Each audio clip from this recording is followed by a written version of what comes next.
What is up, YouTube? JankyYGO here. My name is Michael, and in this video, we are going to be talking about some new cards. The last cards from the Anime Chronicles, some Naturia Beast support, and some Vernalizer Fairy support. So, without further ado, let's just jump into the first card, which is Dragon Nails. It's an equipped spell. You can only equip to a dark monster. Second effect is a hard one's returned. This first effect says gain 600 attack, and if it can't and it cannot be destroyed by battle or opponent's card effects. Blah, can't speak. Blah blah blah. If this card is sent to the graveyard because the monster it was equipped to was destroyed by battle and sent to the graveyard, you can special summon that monster to your field. And if you equip this card, but banish this card when this card leaves the field.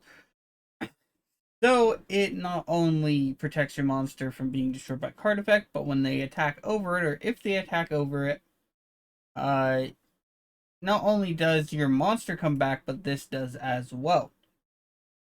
This is kind of a decent card if you're playing like a much more casual format, because what's gonna happen in like a more competitive format is they're gonna make something like Nightmare Unicorn, and then they're just gonna spin your monster away. And if you have a monster that just can't be targeted, a dark monster that can't be targeted, and you give it this, and then you know that's pretty good. But and once again, in a more meta sense, we have non-targeting banish in the meta currently, which is Mirror Jade from the branded deck. So unfortunately, it doesn't work in the current meta, and it's kind of slow because it's an equip spell. And I say slow because it's a do nothing ish card.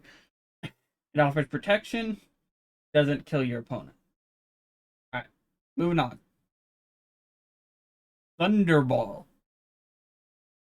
Dark Fiend effect, level 3, 1450, not 1450, 450 attack, 400 defense.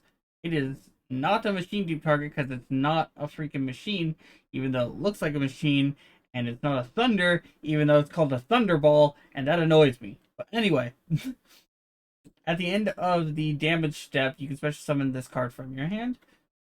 Okay. Second effect, you can send one trap card from your hand or among face down cards you control to the graveyard. Destroy all cards, all other monsters in this card's column. If this card is destroyed by battle or card effect, you can target one card in your graveyard. Roll a six-sided die, and if the result is 6, you add it to your hand. Okay, so the first two effects are passable. They're not good enough to like be competitive play, but in like there's probably someone that can make advantage, like take advantage of that. That last effect though is too it's too situational. It's way too like luck stacky to ever be of use because you're not always gonna get that 6, so it's just gonna be a do nothing destroyed. Uh, Pretty bad card in my honest opinion. But we're gonna move on to Battle of Sleeping Spirits. It's a quick play spell, and you can only activate one of this card's name per turn. Each player can special summon one of their monsters that was destroyed by battle this turn from the graveyard in attack position. If you special summon Elemental Hero Neos with its effect during this turn when it battles an opponent's monster, its attack becomes doubled during the end or during the damage step only. This is a anime card. Jaden, you probably used it just to summon back Neos to attack over the Ultimate Tyranno guys thing. Um, Here's my take on this card. It's not very good. Um, I guess it's a situational monster reborn. In a constructed format, in a competitive constructed format, it doesn't do enough. In like a sealed format, though, I could actually see it be pretty useful in sealed. But anyway, we're gonna move on because we have a decent amount of cards to talk about. This isn't a very good card. Or it's too situational. Deformer Impact or Morphtronic Impact Return. So it's another Morphtronic card. You can only use either effect of once per turn and only once that turn. So you get to choose which effect you want. Target up to 2 spell or trap cards your opponent controls. Shuffle one Morphtronic from your hand into the deck, and if you do, shuffle that card or cards into the deck. Next, and then this graveyard effects, you banish the card from your graveyard. Target one Morphtronic in your graveyard or among your banished cards, and special summon it in defense position. Overall, this card doesn't do enough for Morphtronics. Morphtronics are a deck that is a combo deck or a OTK deck, and if you do everything right, you can just keep linking and link summoning and link summoning and link summoning, because you can keep bringing back Telephone, or not Telephone, the one that summons itself from the grave, it summons from the grave. Yeah. Overall, not impressed with this card. Let's go to the Naturia support. So, Naturia Mole Cricket is a level 1 Earth Insect with 0 attack and 0 defense. During the main phase quick effect, you contribute this card to special summon one Naturia monster from your deck. If your opponent controls a face-up monster with the highest attack, you can special summon 2 instead. If your opponent special summons a monster or monsters from the extra deck, or you special summon Naturia from your extra deck while this card in your graveyard, you can special summon this card. So this allows you to not only use the first and second once per turn each. Okay, so not only if you can make a like Naturia Synchro, for example, this gets out of deck. It also allows you, after you make said Synchro, to summon back it and then tribute off for another Naturia. See, the issue with Naturia before is that they didn't have starters, they didn't do anything, but their extra deck monsters were really good. You got stuff like Naturia Beast is an infinite spell negator as long as you have cards in your deck, and Naturia Barkion infinitely negates traps as long as you have cards to remove from the grave. And then if you fuse them together, you make Stereo, which banishes you mill one and banish one to negate any spell or trap. So they have really good cards. It's just that they didn't have ways to really facilitate them and make them, because they didn't have a way to swarm. And this can kind of help with that, because what this does is it lets you tribute and summon, and then if you can go into the extra deck, maybe there's another card. They have more support and all that. So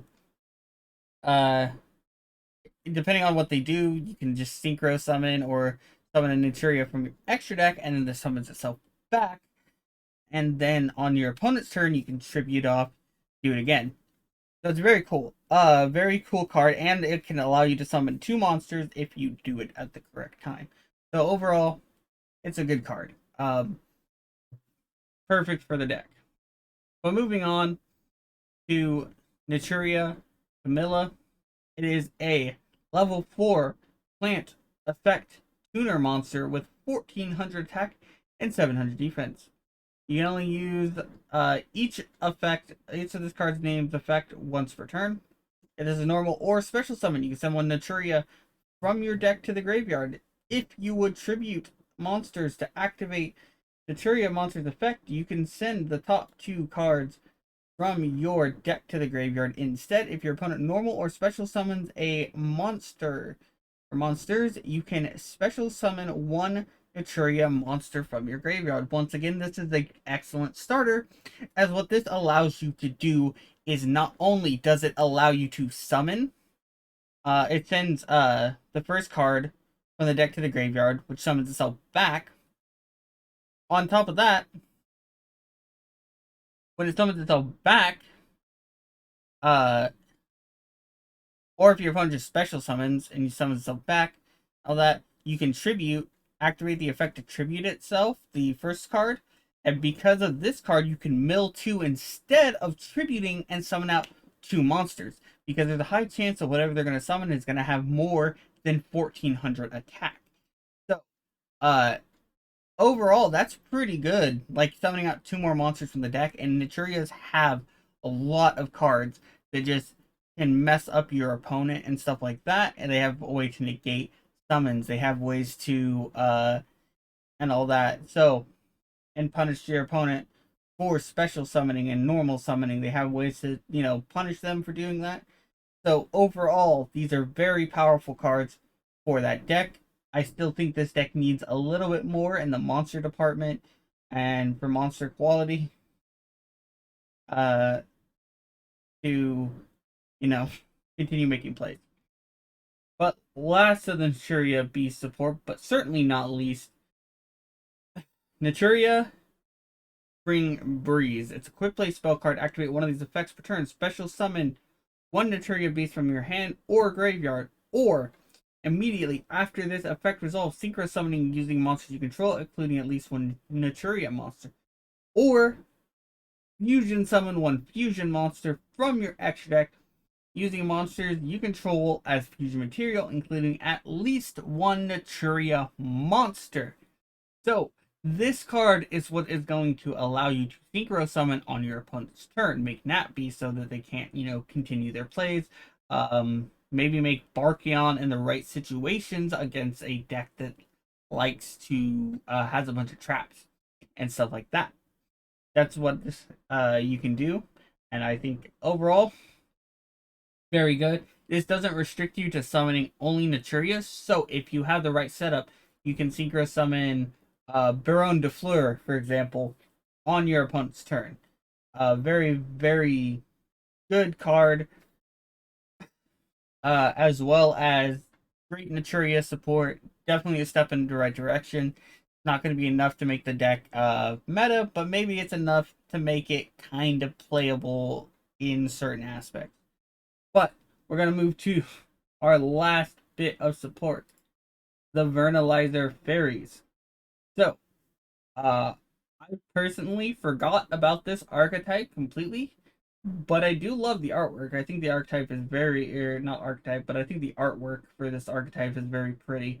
So we're going to move to the very first card, Vera, the Vernalizer Fairy Goddess. It's a Fairy Earth effect, level 8, 2400 attack and 3000 defense. Its first and second effect are hard once per turn each. You can target one face-up monster your opponent controls, take control of it, and if you do, it becomes Earth. During your opponent's turn, you can target one Earth monster in your graveyard, special summon it once per turn. If you control 5 or more Earth monsters, you can negate any monster effect activated by your opponent, and if you do, destroy that monster. This third effect is not a hard once per turn, so if you have multiple of this out, you can just keep negating monster effects. Very powerful. This effect right here is pretty decent. Summoning one of your earth monsters back from your graveyard, maybe after you got the 5 to do this. Pretty good.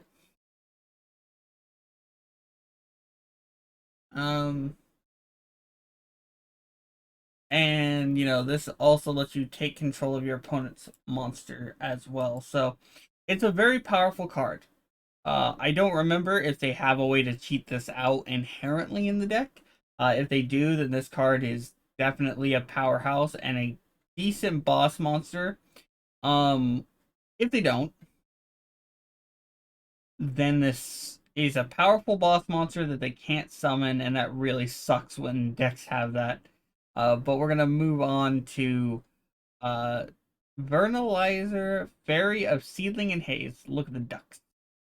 Cute. Anyway, level 3, 400 attack, 800 defense. It's the Earth Fairy, of course. And the first effect of this card's name is a Heartless Return. You discard this card and one other Vernalizer, or one other monster or Vernalizer Fairy to add one Earth Fairy from your deck to the hand except for itself. Then you can special summon one Earth monster from your graveyard. Do not activate monster effects for the rest of the turn except for Earth. So, this allows you to get the other card summoned, because you can discard, if you open both of these up, you can discard the fairy goddess right here, and then summon out, then search out another earth fairy, and then summon out the goddess right here, and then, hopefully find other ways to load your graveyard up with earth monsters. And so while earth monsters can only earth monsters can activate their effect, there are a lot of powerful earth monsters out in the game of Yu-Gi-Oh! The second effect says that all monsters on the field lose 600 attack except for Vernalizer fairy monsters. Um, Overall, I think this card is definitely a 3-up in the deck. It not only searches, but it sets up your graveyard, which is what the deck wants for its boss monsters. Overall, very, very good card. But we're going to move on to our last card, Flower Bloom of the Vernalizer Fairy. It is a field spell. Second and third effect of this card's name is a hard once per turn. All monsters you control gain 1,000 attack while you control 5 or more earth monsters. But its second effect says you can banish one Vernalizer, Fairy, and Flower Buds from your hand or graveyard to special summon one Vernalizer, Fairy Goddess from your deck. So this summons out the boss monster that we talked about earlier. If a Vernalizer Fairy is special summoned from your graveyard, you can target one monster on the field or in either player's graveyard and return it to the hand. So this is more disruption on top of the summoning mechanic right here, where you summon a earth monster from your graveyard, and then you get to bounce a card as well. So not only with the field spell out do you have a negate and all that, you also have and all that. So overall, I think some of these supports is better than others. I think the Naturia Beast support is really, really good. And I think the Vernalizer Fairy support is also pretty good as well. The rest of the cards, not so much. But that's just my opinion. You can let me know in the comment section down below if you disagree with me. If it is your birthday today, happy birthday. And if you want to send me any cool deck profiles or replays, you can send them to JankyYGO at gmail.com. And of course, and as always, have a wonderful day.